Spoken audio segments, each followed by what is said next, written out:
Hey there, my name is Andrew Bristansky and I am a professional photographer based in Montreal. And today we're going to be talking about the Voigtlander COLOR SKOPAR 21mm f3.5 spherical for the Leica M mount.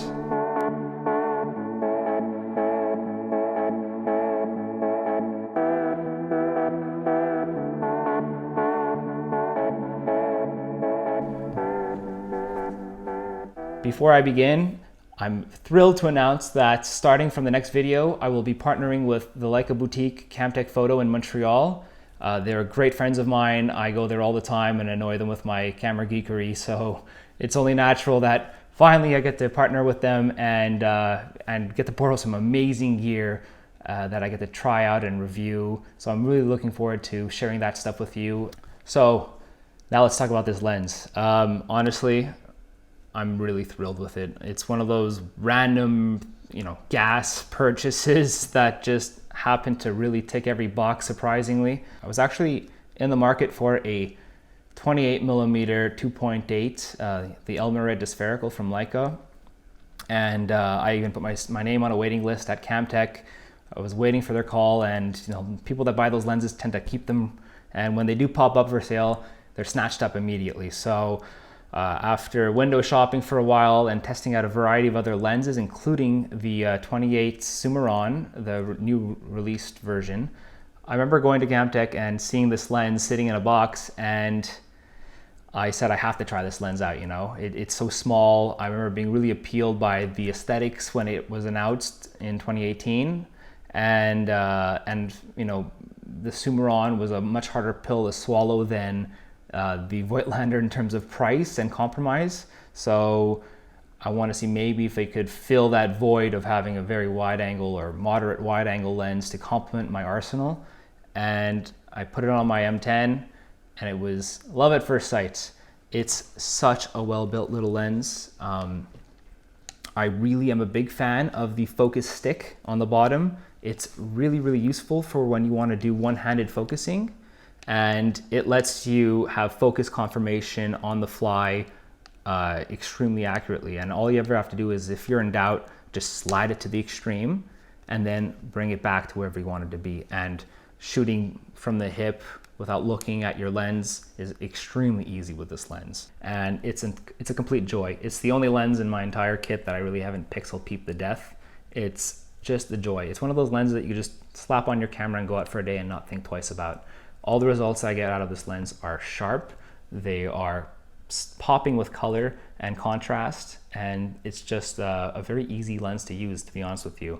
The focus on the lens is very, very precise, very dampened and smooth, and after 2 years of using it, happy to say that it has not changed at all in feel or consistency. So really a testament to the new build quality of Voigtlander lenses. It was kind of why I had such an easy time substituting a 28 Elmarid or a 28 Summron for it.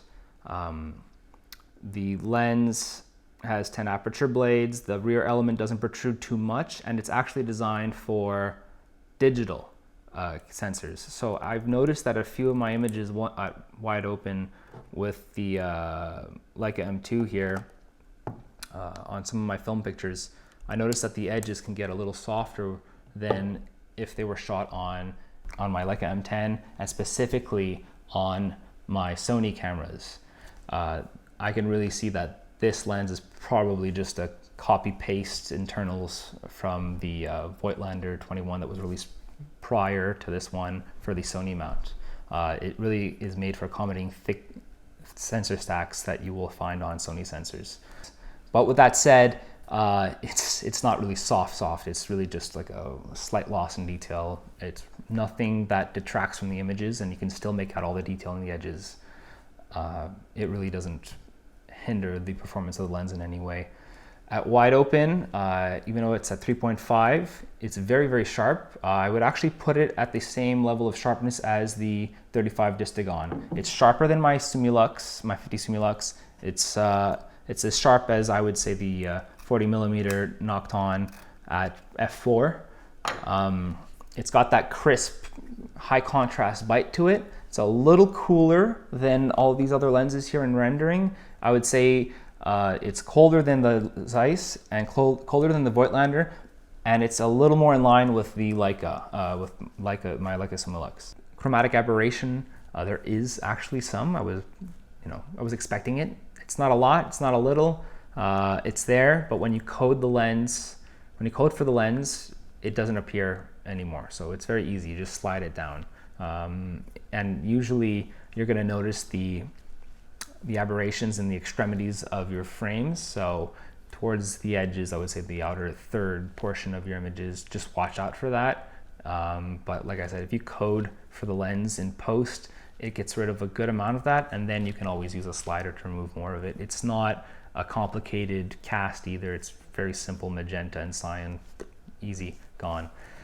But it's something to look out for if you're shooting a lot of foliage, let's say. In daylight, I noticed that the backgrounds of an image, so whenever I shoot wide open and there is some subject separation, that the background will be a little cooler in temperature. So increasing the temperature does help, obviously, but it still always looks a little colder than the very warm files that I get from my Distagon. But the lens is very saturated, so it's kind of just a signature feature. I find it's very similar to a Leica lens in that regard. The color rendering is very similar, but it's also very unique. The contrast is high. It's not enough that you're going to lose details in your shadows, but it's enough to make the images pop a ton. And it's something that you got to work with, especially when it comes to black and white shooting. I find that the images, especially if I push film, I notice that I have to be a little more sensitive with how I expose, because as soon as you underexpose, you're going to lose a lot of the details because of just how contrasty this lens is. And when I compared it to the Sumeron, I noticed the Sumeron lacked obviously the pure bite that this lens has, but it also lacks a lot of the contrast. So, if I were to compare this to the Sumeron, which I did because I wound up picking this over the Sumeron, that's one thing I had to take into account was, for black and white, low contrast images, well, they're a little harder to attain with this one. So it's a vintage lens, but it's a modern design. The only problem I would say really is the fact that because it's so tiny, your fingers tend to slip into the frame, and because it's so wide, even if your finger is resting on the barrel, it's gonna pop up in your frame. So I saw the hood for sale, and in fact, when I bought the lens, it wasn't even in stock yet, so I had to wait a month. And when it finally arrived, the price tag really took me back because it was $200 Canadian, like 190 plus tax. I know in the States it's a little cheaper, but still, it's still over $100 for a metal hood. And I know it's not Leica prices, but it's aluminum, and it's a stretch. I mean, honestly, I wanted it to complete the look, but had I had, in hindsight, would have I done it again? I don't know, because the other problem with the hood now is, yes, it's big, but it was kind of a moot purchase because the polarizing filter that I use for this lens is actually slightly wider than the front of the lens barrel, and when I tried to put on the hood with the CPL, it doesn't fit. It only works with the Leica filter that I had from my Summicron, and it fits just snug right over. It doesn't scratch, doesn't rub or anything. But the 39 millimeter CPL that I have from B&W is just too wide, so it's really annoying. And I can't even drop in the filter, because if I drop in the filter, I wouldn't be able to remove it because it's on a swivel, right? It's loose in the front, so I'm not risking it. So during the daytime, either I'll be using the hood, or if I'm feeling, adventurous, I'll put on the CPL. So it's one or the other, and it's a shame that it's a trade-off because I really like the lens, but because of the speed at being f3.5, I don't really need the CPL during the daytime because it's slow enough. And another argument for the CPL and without the hood would be that this lens has an amazing flare resistance. And with the 10 aperture blades that you have, you get gorgeous sun stars. So backlit images, you're going to see a dip in contrast, but really, really like very negligible, very similar to the Distagon. Very just great color rendering and great color retention and contrast retention in high contrast areas. But one weird thing I did notice is that it does produce a very weird flare, and it happens on occasion with very strong backlit lighting, where you'll see this kind of wavy flare in the lens. I've never seen that in any of my other lenses. It's not circular at all, and it's not oval. It just kind of looks like a blob. So the aperture blades are straight cut, like I was saying. So at night, you can stop it down by just half a stop at f4, and you're going to get sun stars. And it's a great, nice effect. It's not as exaggerated as the 15mm that I have from Voigtlander as well, but it's noticeable, and it can overtake your image but if you don't want it, you just shoot it wide open anyway. The aperture being 3.5, I thought would be a compromise in terms of low light performance, but it really isn't. Because of how wide it is, you can shoot at 1 over the shutter speed. So in this case, I would shoot it at 1/15, a little more risky, but 1/15 of a second. If your subject is staying still, you could take this lens out with a ISO 400 film for the evening and you're fine. You can really get some nice shots with it. And now I'm gonna get into my experience with it, because it's been close to 2 years now that I've had this lens. And I was a little nervous when I got it because it was an impulse purchase. I just wanted another lens basically, and I was nervous about how often I would use it. But I'm very happy to report that beyond the honeymoon phase, I use it very regularly. And in fact, I use it more than I use my 35 Distagon. It's so small. It's compact, it's sharp, and the haptics are fantastic. It's a grab it and go lens. I throw it on my cameras and I walk around with it all day without no worries. With that being said, I find that the 21mm complements a 50mm focal length perfectly. You get the tight portrait shots and detail shots when you need them with a 50mm, and then you can go right ahead and use the 21 for more environmental stuff. And especially for street photography, this is such an asset to have. And what's really fun about it too is that you can do the technique where you aim at a subject and just pretend you're looking at in the distance, and they're completely unaware, and they can fill your frame in any way you want. You can have them anywhere and they won't really be bothered by it. Whereas with a larger or tighter lens, it's a lot more deliberate. They could tell when the lens lines up in their face. So I find if you're a little shy and you want an excuse to go take some pictures, just take a 21mm out. It's a great in-betweener between a super wide angle and a moderate wide angle lens. For the accessories, so I got the hood, and then I had to go for a viewfinder, because on the M10 with the 28mm lines, I find that you can look through the viewfinder and get a good amount of bleed, and I find 21mm actually does fill the viewfinder of the M10, but on the M2 you don't have 28mm frame lines, and guesstimating where 21mm ends is a little harder to determine. So with that being said, I went for the Leica 21mm optional viewfinder. This one is the brass version, and it's uncoated glass. I got it for a nominal price, so it wasn't a big deal. Got it for pretty much the same price I paid for the hood actually, and it really helps. And looking through it is a joy. It does flare a lot because this one is the uncoated one, but it's in daylight, it's a joy to use, and the frame lines are there, and it's all you really need. In use, I find it's an extension of my eye, this lens. You don't really have to worry about missing the shot. What you do have to worry about though is distortion. Being a wide angle lens, you kind of want to remain level, and you can actually get very flat images with this one. Coming from the 15mm, everybody's heads turn to goo and eggs in the corners of the frame, whereas this one, they kind of retain that flatness that you get. I find this is like the borderline of a super wide angle lens. I wouldn't really call it super wide, I would still kind of call it a wide angle.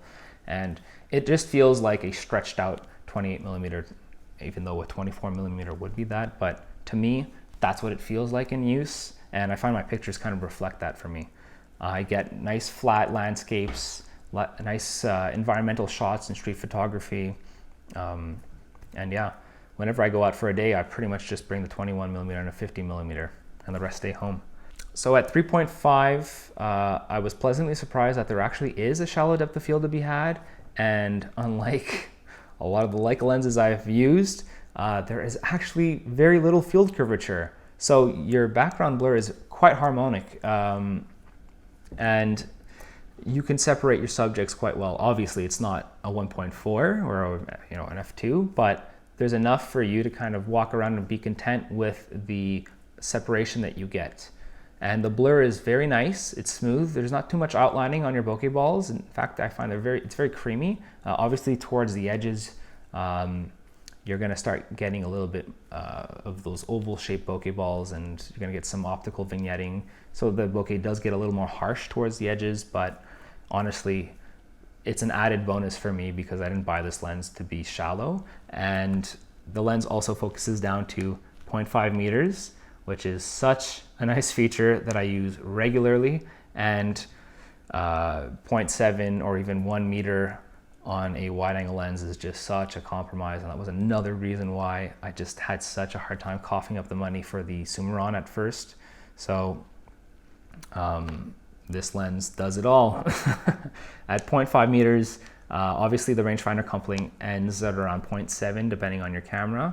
But on the M2, for example, I focus for 0.7, I bring it to 0.5, I bring it a little closer. It's pretty easy, it's not hard, and I get pretty consistent results. It's very rare that I actually miss my focus, even at minimum focusing distance on this. And don't forget, it's a wide angle lens, so I mean, your subjects are pretty much always in focus unless you're really focusing close. It's a set it and forget it lens. You can really just treat the camera like a point and shoot camera when you go out. The rendering, like I was saying, is quite modern, but at the same time I also find it quite classic in terms of the overall feel of the image. It's very hard to describe, but it's not as clinical as the Distagon, but it's also not as dreamy as the Nocton.